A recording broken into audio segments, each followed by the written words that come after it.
کا شکریہ ادا نہیں کروں گا، اس لیے کہ یہ ہم پہ لازم ہے کہ ہم کشمیریوں کے لیے آواز اٹھاتے رہیں،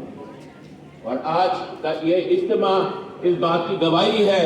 کہ ہم کشمیریوں کے حقوق کے ساتھ ہیں، کشمیریوں کے ہمیشہ ساتھ رہے ہیں، اور 75 سال سے ہم کشمیریوں کی آزادی کی آواز اٹھاتے رہے۔ آج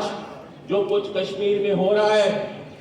وہ عالمی دنیا کے لیے ایک شرمندگی کا مقام ہونا چاہیے، جہاں مائیں بیٹیاں محفوظ نہیں ہیں، جہاں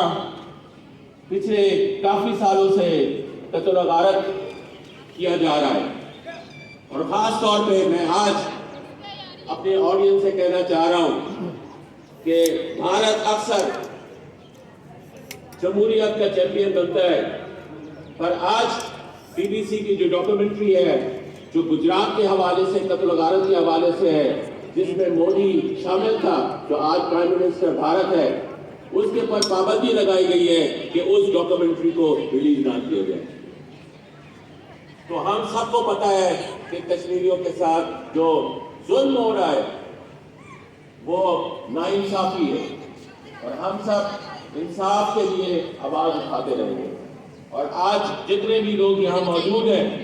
ان کی آواز کشمیریوں کے ساتھ مل کے آواز اٹھانی چاہیے کہ ہم ان کے حقوق کے لیے، ان کے جان و مال کے تحفظ کے لیے ہمیشہ آواز اٹھاتے رہیں، اور آواز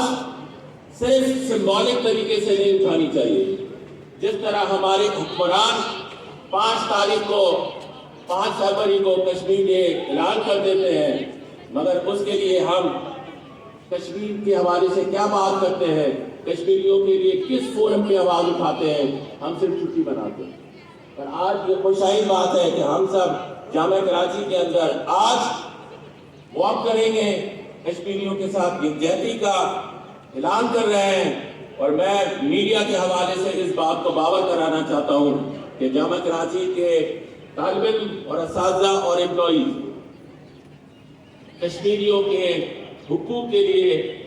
آج جمع ہیں، اور آج پوری دنیا کو اس پلیٹ فارم سے ہم آواز دے رہے ہیں کہ جب تک کشمیریوں کے ساتھ ظلم ہوتا رہے گا ہم آواز اٹھاتے رہیں گے، اور جب تک ان کو آزادی نہیں ملتی ہم سب پہ قرض ہے کہ ہم ان کے لیے آواز اٹھائیں۔ آئیں پاکستان کو مضبوط کریں اور دشمنوں کا مقابلہ کریں۔ ہم